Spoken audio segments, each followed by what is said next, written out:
Hello दोस्तों, नमस्ते, प्रणाम, जय माता दी। दोस्तों, आज हम आप लोगों के लिए एक देवी माता का गीत लेकर आए हैं। आप लोग वीडियो को लास्ट तक देखिए। पसंद आए तो लाइक, सब्सक्राइब, शेयर और कमेंट ज़रूर कीजिएगा। ममता मई मैया के, ममता मई मैया के, महिमा अपार हो सूरतिया से भोली लागे। मैया हमार हो सूरतिया से भोली लागे। मैया हमार हो सूरतिया से भोली लागे। मैया के द्वारे एक बाझिन पुकारे। मैया के द्वारे एक बाझिन पुकारे।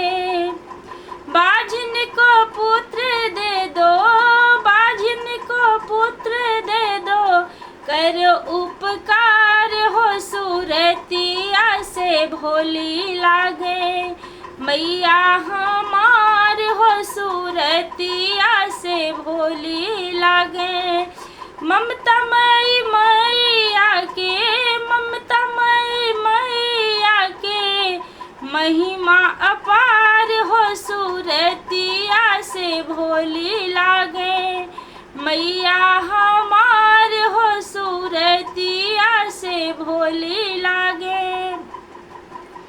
मैया दुआरे एक बालक पुकारे। मैया दुआरे एक बालक पुकारे। बालक को विद्या दे दो, बालक को विद्या दे दो, करो उपकार हो सूरतिया से भोली लागे। मैया हमार हो सूरतिया से भोली लागे। ममता मई मैया के, ममता मई मैया के, महिमा अपार हो सूरतिया से भोली लागे। मैया हमार हो सूरतिया से भोली लागे। मैया दुआरे एक लंगड़ा पुकारे। मैया दुआरे एक लंगड़ा पुकारे। लंगड़े को पैर दे दो, लंगड़े को पैर दे दो, करो उपकार हो सूरतिया से भोली लागे। मैया